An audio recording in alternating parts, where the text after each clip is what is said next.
Hello everyone, I welcome to all on King's Academy. My name is Pinky Verma from Uttar Pradesh, your reasoning mentor. So I hope आप लोग बहुत अच्छी study कर रहे होंगे. So students, आज का हमारा टॉपिक रहने वाला है सिटिंग अरेंजमेंट. सिटिंग अरेंजमेंट हमारे कॉम्पिटिटिव एग्जाम में बहुत बड़ा रोल प्ले करता है. तो आइए जानते हैं सिटिंग अरेंजमेंट में ऐसा क्या होता है. सिटिंग अरेंजमेंट में जो एग्जामिनर होता है वो हमसे ये पूछता है कि अब ग्रुप ऑफ पर्सन को इस तरीके से बिठाना है. कुछ गिवन कंडीशन, वो कुछ हमें कंडीशन देता है, उस कंडीशन के according a group of a person को हमें बिठाना होता है. वो एक मैथमेटिकल बॉडिकल शेप कुछ भी हो सकती है, चाहे हम उसे एक सर्कल में बिठाएं, एक स्क्वायर में बिठाएं, एक रेक्टेंगल में बिठाएं, या लीनियर या स्ट्रेट लाइन में बिठाएं, डबल या पैरेलल लाइन में बिठाएं. किसी भी तरीके से कुछ ग्रुप ऑफ अ पर्सन को बिठाना एक पर्टिकुलर कंडीशन को सेटिस्फाई करते हुए ही उसको हम जानते हैं सिटिंग अरेंजमेंट के नाम से. कुछ इंट्रोडक्शन लिखवाती हूँ, आप नोट कर लीजिए. सो स्टूडेंट्स, अभी हमने इंट्रोडक्शन के बारे में जाना था. देखो मैंने क्या इंट्रोडक्शन लिखा है. We are asked to arrange a group of people according to given condition. इसमें बोला जाता है अ ग्रुप ऑफ पीपल को अरेंज करना होता है कुछ कंडीशन को सेटिस्फाई कराते हुए. अब सिटिंग अरेंजमेंट को क्वेश्चन को करते समय हमें कुछ पॉइंट्स को ध्यान में रखना होता है. Now let's read what's points to remember. हमें किन किन पॉइंटों का ध्यान रखना है. पहला पॉइंट हमारा ये होता है डायरेक्शन. जब भी सिटिंग अरेंजमेंट के क्वेश्चन करते हैं हमें डायरेक्शन ध्यान रखना है. डायरेक्शन दो तरीके से है. अगर ग्रुप ऑफ पर्सन बैठे हैं तो उनका फेस इनसाइड है या आउटसाइड है. किसी भी शेप में बैठे हो उनका फेस पता लगाओगे.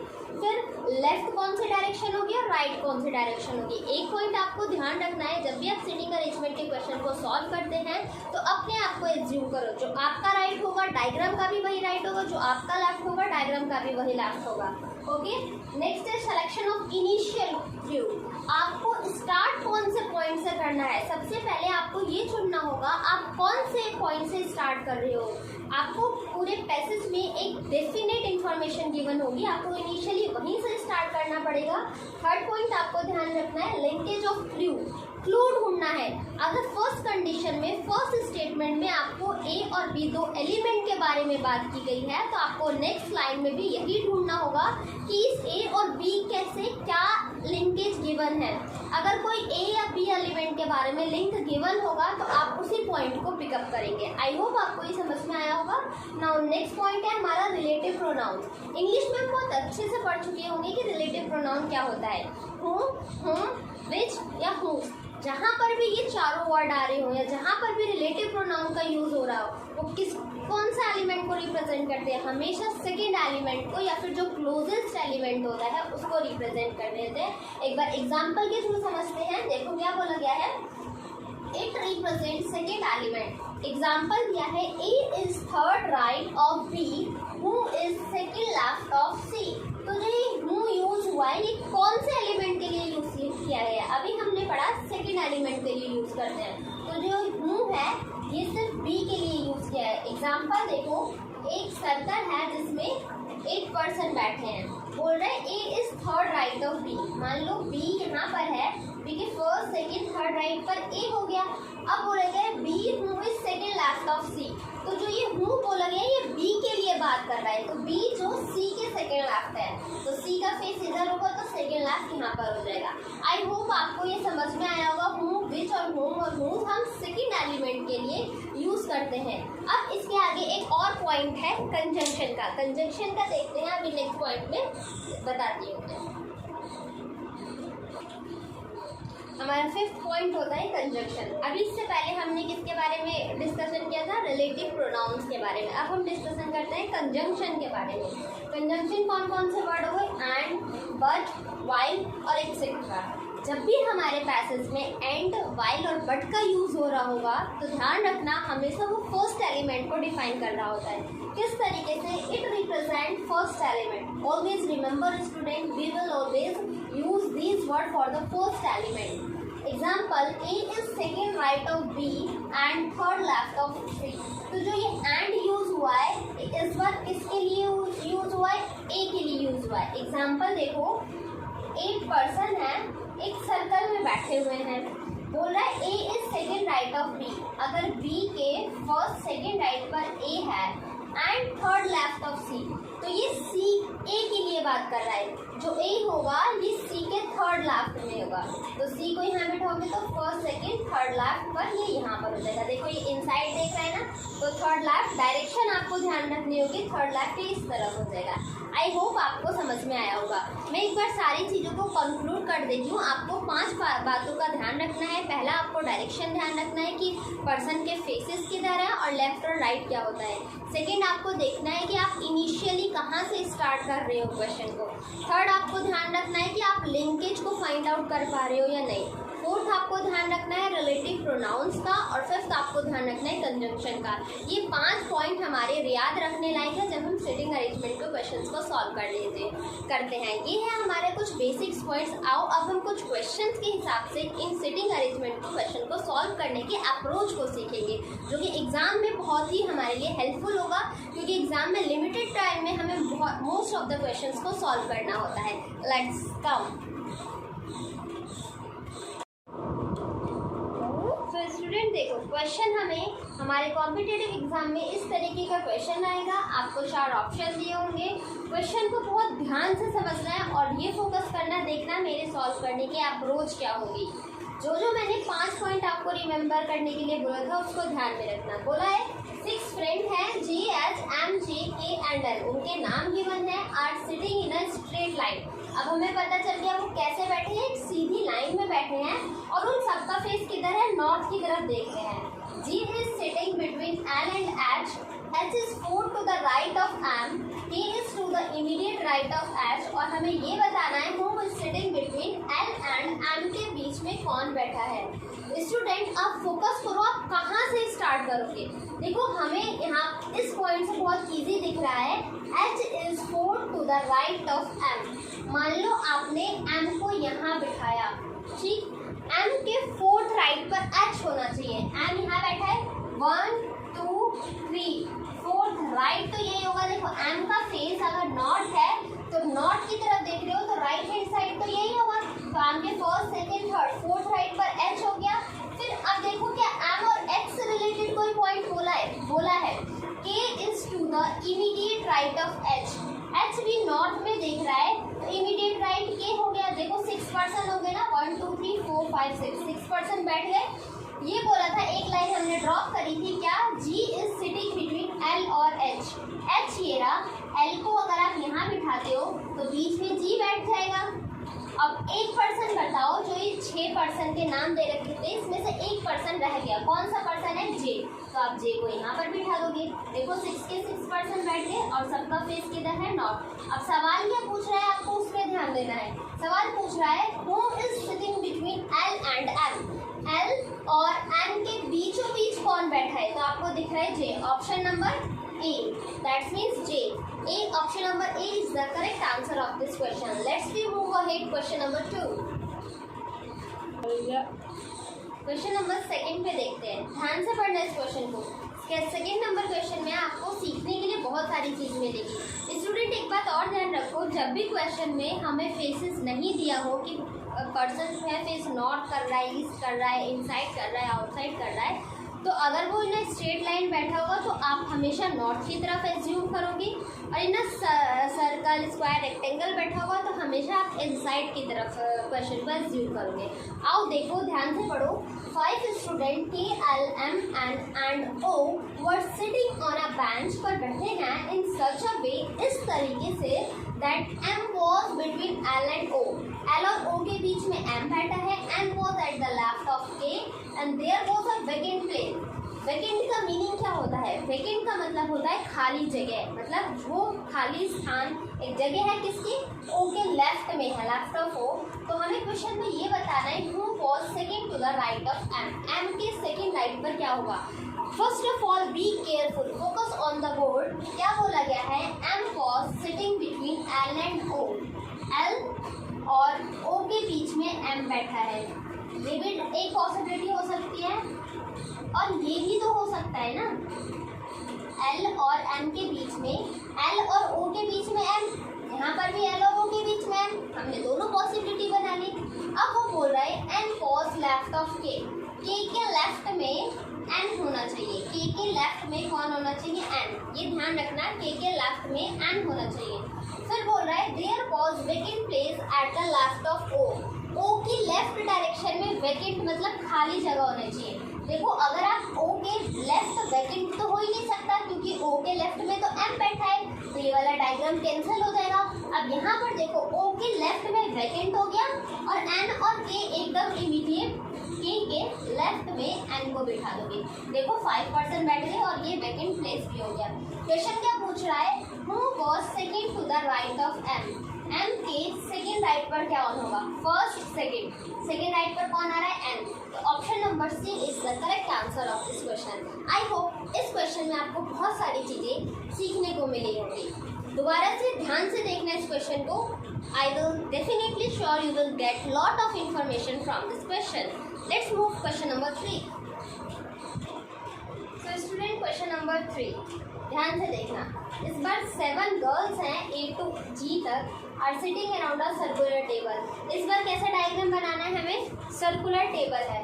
तो अगर आप देखो 7 पर्सन है, ये 6 पर्सन हो गए, एक साथ ये हो गया। अगर इनको ऐसे राउंड में करो तो देखो ये 7 पर्सन हो रहे हैं ना, ठीक। हमने 7 पर्सन को इस तरीके से डिनोट कर दिया। सेंटर में सबका फेस किधर है, सेंटर की तरफ, सब सेंटर में देखते हैं, ठीक। आगे बोला गया है E is sitting between D and C। D और C के बीच में E बैठा है। अब C यहाँ भी आ सकता है और D यहाँ भी आ सकता है। अभी दोनों के बारे में हमें कोई श्योरिटी नहीं बना तो हमने पॉसिबिलिटी ले लिया है। आगे बोला गया है G is second to the right of E। देखो E ये बैठा है, E का सेकंड राइट क्या होगा, फर्स्ट राइट सेकंड राइट ये हो जाएगा। तो यहाँ पर आपने G को बिठा दिया। A is third to the right of C। C के थर्ड राइट पर A। अगर C आपका यहाँ बैठा है तो फर्स्ट सेकंड थर्ड राइट के लिए जगह बचेगी जो आप बिठाओगे, नहीं। तो इसका मतलब C की पोजीशन फिक्स हो जाएगी कि C हमारा यहीं पर बैठेगा, ठीक है। अब C के थर्ड राइट पर आप A को बिठा सकते हो।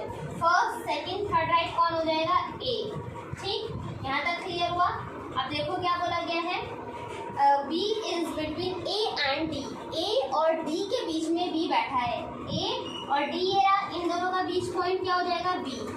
ये भी बात क्लियर हो गई। A is second to the left of D।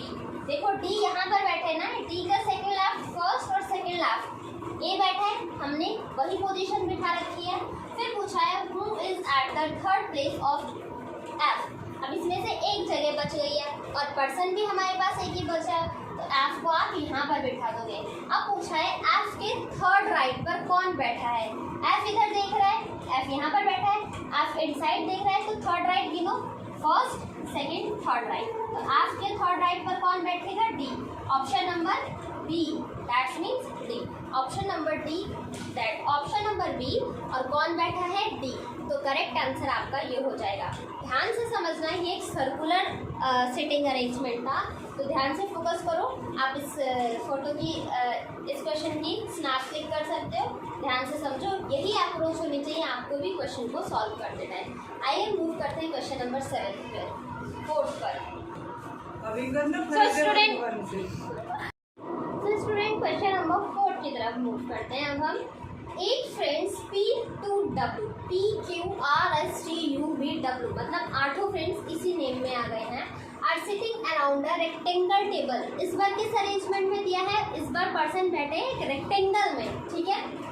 R is sitting at the north west. देखो रेक्टेंगल में बैठे हैं, फर्स्ट ऑफ ऑल आप एक रेक्टेंगल बना लो, ठीक। ये रेक्टेंगल हो गया हमारा। अब इसको देखो, R कौन सी डायरेक्शन में, स्टूडेंट नॉर्थ वेस्ट।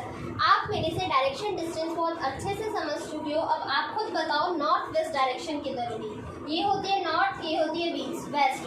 नॉर्थ और वेस्ट की डायरेक्शन को हम बोलेंगे तो R यहाँ बैठ जाएगा।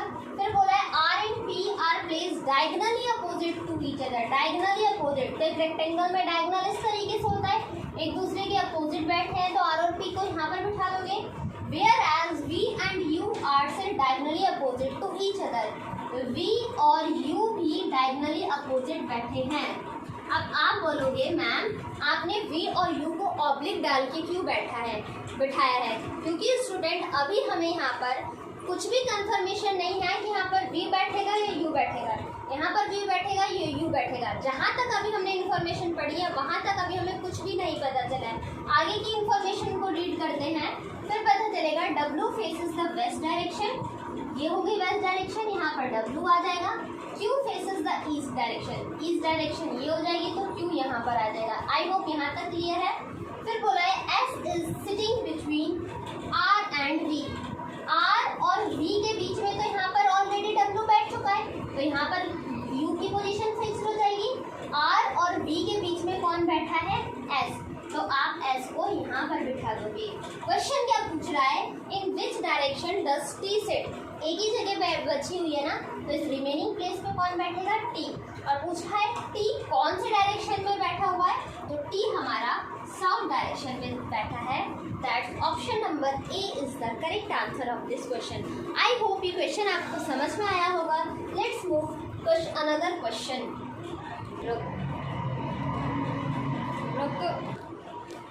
स्टूडेंट क्वेश्चन नंबर 5 की तरफ मूव करते हैं। 8 houses A to H in a 2 rows। Student इस बार हमारे पास डबल रोज है, पैरेलल रोज की बात कर रहे हैं।